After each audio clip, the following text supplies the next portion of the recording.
ಗೌರಿಬಿದನೂರು ನಗರದ ತರಕಾರಿ ಮಾರುಕಟ್ಟೆ ಮೇಲಂತಸ್ತಿನಲ್ಲಿ ಹೂವಿನ ವ್ಯಾಪಾರಸ್ಥರು ವಹಿವಾಟ ನಡೆಸುತ್ತಿದ್ದು, ರೈತರು ಮತ್ತು ಸಾರ್ವಜನಿಕರಿಗೆ ತೊಂದರೆಯಾಗುತ್ತಿರುವ ಬಗ್ಗೆ ಸಾಕಷ್ಟು ದೂರುಗಳು ಬಂದಿರುವ ಹಿನ್ನೆಲೆಯಲ್ಲಿ ಖುದ್ದು ಪರಿಶೀಲಿಸಲು ಆಗಮಿಸಿ ಮಾತನಾಡಿದ ಕೃಷಿ ಮಾರಾಟ ಇಲಾಖೆ ಹೆಚ್ಚುವರಿ ನಿರ್ದೇಶಕ ಡಾಕ್ಟರ್ ವಿ ರಾಜಣ್ಣ ಅವರು, ನಗರದ ಹೂವಿನ ಮಾರುಕಟ್ಟೆ 2ನೇ ಅಂತಸ್ತಿನಲ್ಲಿದ್ದು ರೈತರು ಹೂವನ್ನು ತೆಗೆದುಕೊಂಡು ಹೋಗಲು ತೊಂದರೆಯಾಗುತ್ತಿದೆ. ವಯಸ್ಸಾದ ರೈತರು ಇನ್ನಿಲ್ಲದ ಪಡಿಪಾಟಲು ಪಡುವಂತಾಗಿದೆ. ಈ ನಿಟ್ಟಿನಲ್ಲಿ ಹೂವಿನ ಸಗಟು ವ್ಯಾಪಾರಸ್ಥರು ತಮ್ಮ ವಹಿವಾಟನ್ನು ಎಪಿಎಂಸಿ ಯಾರ್ಡ್ಗೆ ಸ್ಥಳಾಂತರಿಸುವಂತೆ ಸೂಚಿಸಿದರು. ಈ ಹಿಂದೆ ಎಪಿಎಂಸಿಗೆ ಹೋಗಿ ಹೂವಿನ ವಹಿವಾಟು ಮಾಡಲಾಗಿದೆ. ಲಕ್ಷಾಂತರ ರುಗಳ ನಷ್ಟ ಅನುಭವಿಸಿ ಮತ್ತೆ ಇಲ್ಲಿಗೆ ವಾಪಸ್ಸಾಗಿದ್ದೇವೆ ಎಂದು ಹೂವಿನ ವ್ಯಾಪಾರಿ ಗಂಗಾಧರಪ್ಪ ತಿಳಿಸಿದರು. ಈ ಮಧ್ಯೆ ರೈತರ ಮತ್ತು ಹೂವಿನ ವ್ಯಾಪಾರಸ್ಥರ ನಡುವೆ ಕೆಲಕಾಲ ಮಾತಿನ ಚಕಮಕಿ ನಡೆಯಿತು. ಇಲ್ಲಿನ ಹೂವಿನ ಸಗಟು ವ್ಯಾಪಾರಸ್ಥರು ಎಪಿಎಂಸಿಯಿಂದ ಪರವಾನಗಿ ಪಡೆಯದೆ ವಹಿವಾಟ ಮಾಡುತ್ತಿದ್ದಾರೆ.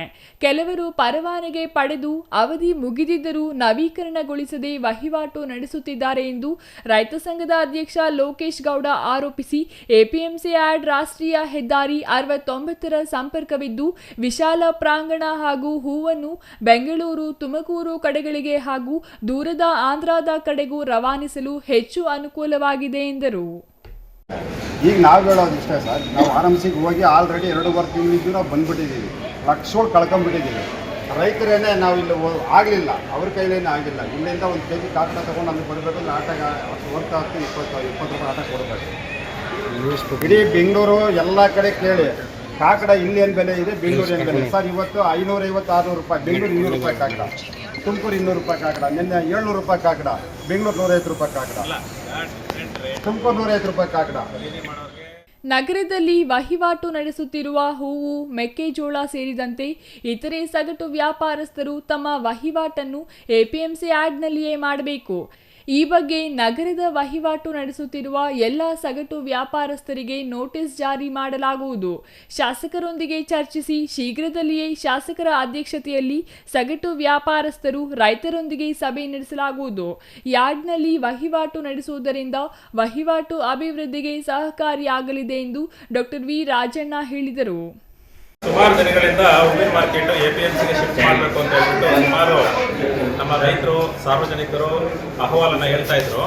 ಆ ಉದ್ದೇಶಕ್ಕೋಸ್ಕರ ಮಾರ್ಕೆಟಿಂಗ್ ಹೇಗಿದೆ, ರೈತರು ತರೋದಕ್ಕೆ ಕಷ್ಟ ಆಗ್ತಾ ಇದೆಯಾ, ರೈತರಿಗೆ ಏನು ತೊಂದರೆ ಆಗ್ತಾ ಇದೆ ಅನ್ನೋ ಉದ್ದೇಶಕ್ಕೋಸ್ಕರ ಇವತ್ತು ನಮ್ಮ ರೈತ ಮುಖಂಡರುಗಳ ಜೊತೆ ಬಂದು ನೋಡೋಣ ಅಂತ ಹೇಳ್ಬಿಟ್ಟು ಬಂದಿದ್ದೀವಿ. ಅದು ನಿಜವಾಗ್ಲೂ ರೈತರಿಗೆ ಕಷ್ಟ ಇದೆ ಇಲ್ಲಿ. ಯಾಕೆಂದರೆ ಇದು ಫಸ್ಟ್ ಫ್ಲೋರು ಹತ್ತಬೇಕು ಅಂದರೆ ಒಂದು ಮೂಟೆ ಇಟ್ಕೊಂಡು ನಾವೇ 3-4 ಸರಿ ಓಡಾಡಬೇಕು ಅಂದರೆ ಸುಸ್ತಾಗ್ತೀವಿ. ಆದರೆ ಹೂವನ್ನ ಪ್ರಾಡಕ್ಟನ್ನು ತಲೆ ಮೇಲೆ ಹೊತ್ಕೊಂಡು ರೈತರಿಗೆ ಅಲ್ಲಿ ಮಾರಾಟ ಮಾಡೋಕ್ಕೆ ಹೋಗ್ಬೇಕಾದ್ರೆ ಭಾಳ ಸುಸ್ತಾಗುತ್ತೆ. ಸುಮಾರು ಉದಾಹರಣೆಗಳು ಹೇಳಿದ್ದಾರೆ. ಎಡವಿ ಬಿದ್ದಿದ್ದಾರೆ, ಪಾರ್ಕಿಂಗ್ ಸಮಸ್ಯೆ, ಆಮೇಲೆ ಬಂದು ಇಲ್ಲಿ ಅವರು ಈಸಿಯಾಗಿ ಹೋಗೋಕ್ಕಾಗೋದಿಲ್ಲ, ಈ ರೀತಿ ಎಲ್ಲ ಸಮಸ್ಯೆಗಳನ್ನ ಹೇಳಿದ್ದಾರೆ. ಅದರಿಂದ ನಾವೇನು ಮಾಡಿದ್ದೀವಿ ಅಂದರೆ ಈ ಮಾರ್ಕೆಟನ್ನು ನಾವು ನಮ್ಮ ಎಪಿಎಂಸಿಗೆ, ವಿಶಾಲವಾಗಿರ್ತಕ್ಕಂಥ ಎಪಿಎಂಸಿಗೆ ಶಿಫ್ಟ್ ಮಾಡೋದಕ್ಕೆ ನಾವು ಇಲ್ಲಿ ಬಂದು ಒಂದ್ಸರಿ ನೋಡಿದ್ರೆ ಗೊತ್ತಾಗುತ್ತೆ ಅಂತ ಹೇಳ್ಬಿಟ್ಟು ನಾನು ಬಂದಿದ್ದು ನೋಡಿದ್ದೀನಿ. ನಿಜವಾಗ್ಲೂ ಇದು ಶಿಫ್ಟ್ ಆಗಬೇಕು. ಏಕೆಂದರೆ ರೈತರಿಗೆ ಒಳ್ಳೆ ಬೆಲೆ, ವಿಶಾಲವಾದ ಪ್ರದೇಶ, ಮತ್ತು ಇದು ಎಕ್ಸ್ಟೆಂಡ್ ಮಾಡೋಕ್ಕಾಗಲ್ಲ ಈ ಮಾರ್ಕೆಟ್ನ. ಅಂದರೆ ನಮ್ಮ ರೈತರು ಮಾರ್ಕೆಟಿಗೆ ಬಂದರೆ, ನಮ್ಮ ಎಪಿಎಂಸಿಗೆ ಬಂದರೆ ಮಾರ್ಕೆಟ್ನ ಇನ್ನು ವಿಸ್ತರಿಸ್ಬೋದು, ಹೆಚ್ಚಿಗೆ ವ್ಯಾಪಾರ ಮಾಡ್ಬೋದು, ಇನ್ನೂ ಹೆಚ್ಚಿಗೆ ಬೆಳೆ ಬೆಳೆದಿರ್ತಕ್ಕಂಥದ್ದನ್ನು ಮಾರಾಟ ಮಾಡ್ಬೋದು. ಸೊ ಹಾಗಾಗಿ ಇವತ್ತಿನ ದಿನ ನಾವು ಇದನ್ನು ಕೂತು ನೆಕ್ಸ್ಟ್ ಮುಂದಿನ ದಿನಗಳಲ್ಲಿ ಮೀಟಿಂಗ್ ಮಾಡಿ, ಚರ್ಚೆ ಮಾಡಿ, ಸಾಧಕ ಬಾಧಕಗಳನ್ನ ಚರ್ಚೆ ಮಾಡಿ, ಮನ್ನ ಶಾಸಕರ ಜೊತೆ ಚರ್ಚೆ ಮಾಡಿ, ನಗರಸಭೆಯವ್ರ ಜೊತೆ ಚರ್ಚೆ ಮಾಡಿ.